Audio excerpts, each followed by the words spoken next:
US Vice President JD Vance has lashed out at Israeli critics of the Iran deal, saying President Donald Trump is Israel's only ally.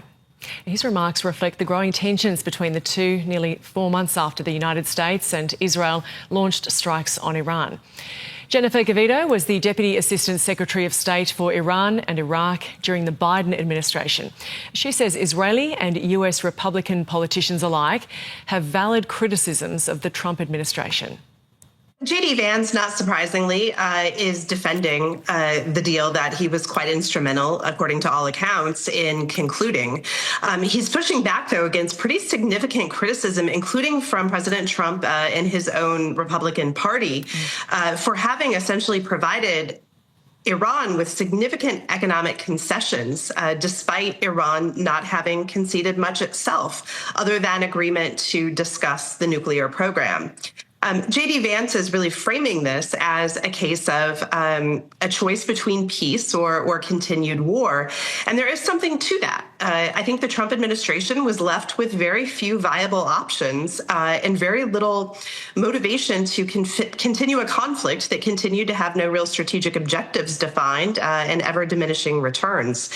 So this may be a case of just cutting losses and taking what was on the table. And so for the US right now, the Strait is open just as it was before the war began. Exactly. That does seem to be, JD Vance described this earlier today as a win-win.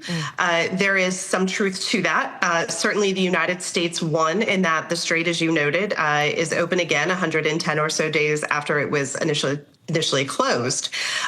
Certainly Iran has won. They are on track to have the blockade lifted, to immediately receive sanctions relief and waivers to again sell oil, and eventually, if all goes well, to be in line to get a $300 billion reconstruction fund, as well as access to frozen assets.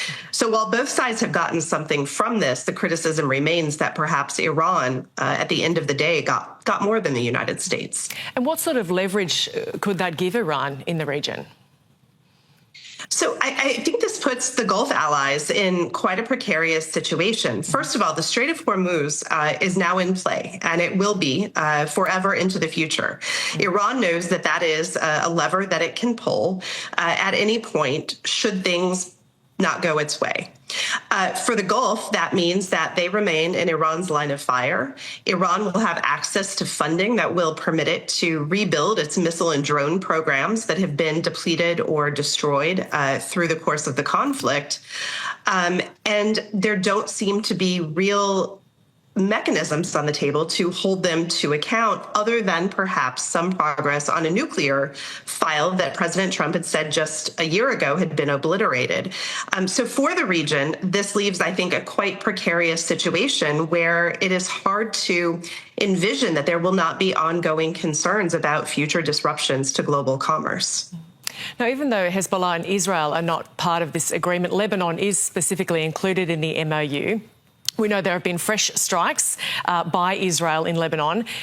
Donald Trump has become increasingly frustrated, and JD Vance has had further comments on that. Tell us about what he's had to say there. So, first of all, I think one challenge is, of course, this conflict was a war between three parties, the United States and Israel, together on one side. It should have been predictable that at some point, U.S. and Israeli interests were going to diverge. And I think that's what we've seen happen here. The United States wants this conflict to end and the economic damage to come to a swift conclusion. Israel continues to want to see Iran destroyed, the regime ended. Regime change remains their ultimate goal. And so as those things have diverged, it should not have been surprising that Israel would seek to undermine any agreement that stops short of that goal. And that's what we've seen here. So I'm not surprised that President Trump is frustrated, including with the continued bombings in Lebanon. But he doesn't have a lot of tools at his disposal.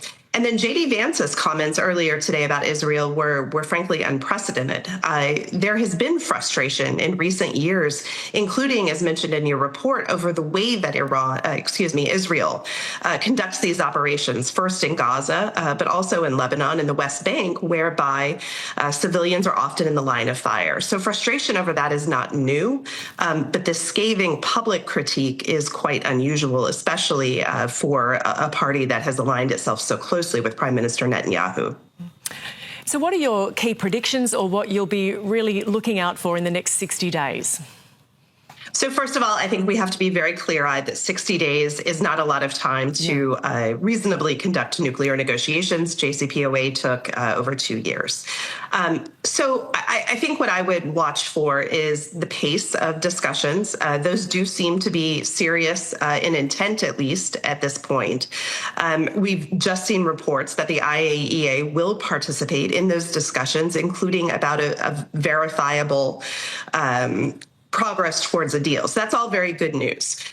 I think what I would expect, though, is that Iran will seek to drag this out as long as it can. Again, it's already got economic concessions up front.